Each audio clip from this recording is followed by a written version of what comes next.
insurance companies in 1809, and banks in 1814. And by the late 1880s, every state required them for all business corporations. From the founding of America to today, governments routinely revoked corporate charters, forcing liquidation and sale of assets. Although it's been over a century since such efforts have focused on corporations large enough to have amassed financial and thus political power. And maybe, in the case of the Trump Organization, and in the case of Amazon, we're starting, just barely, just maybe, to see that turn around a little bit. This article was written in 2019, by the way. In the 19th century, banks were shut down for behaving in a financially unsound way in Ohio, Mississippi, and Pennsylvania.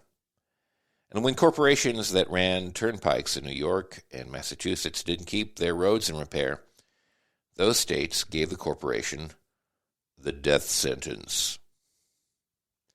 In 1825, Pennsylvania passed laws making it even easier for that state to revoke, alter, or annul corporate charters whenever, in their opinion, the operation of the corporation may be injurious to the citizens of the community.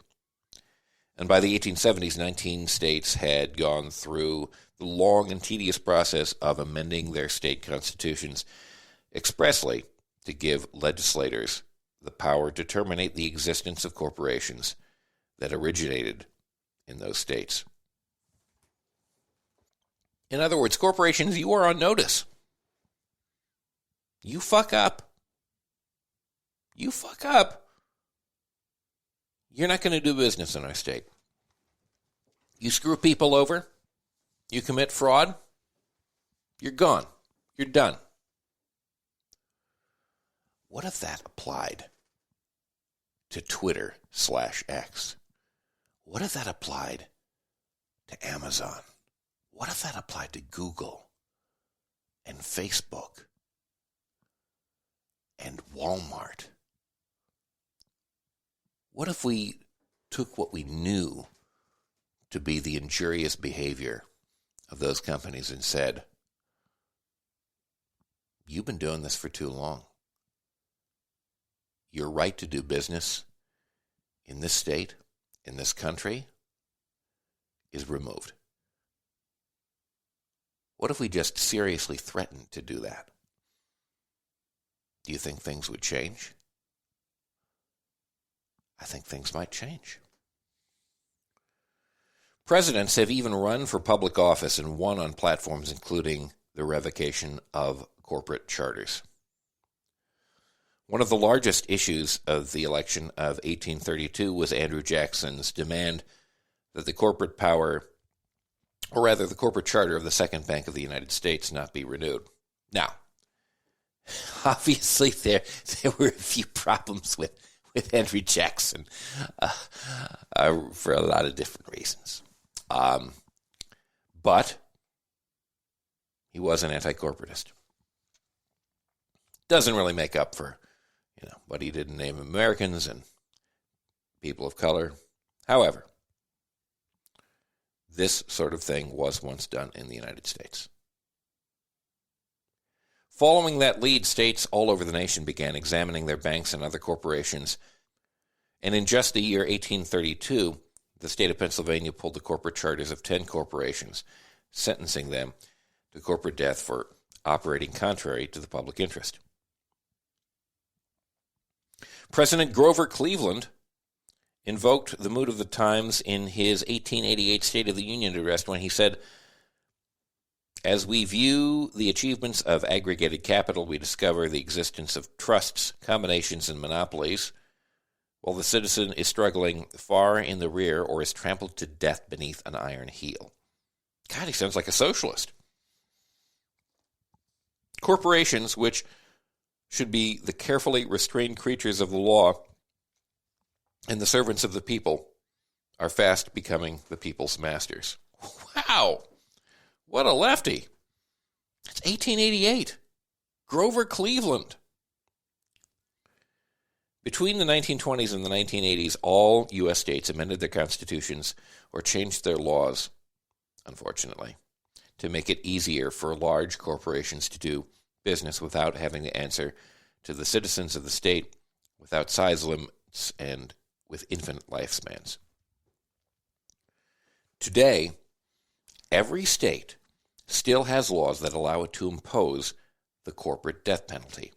It's just been decades since they've been used against a large corporation.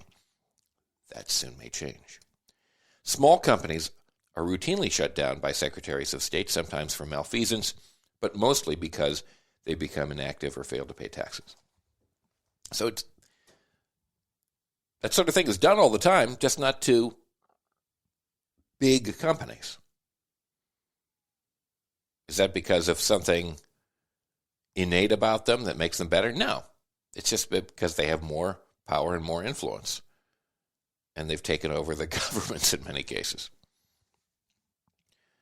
Corporations have successfully argued before the Supreme Court that they should have First Amendment rights of free speech, Fourth Amendment rights of privacy, Fifth Amendment protections against takings, and 14th Amendment rights as persons to equal protection with you and me under the law, among other rights of personhood.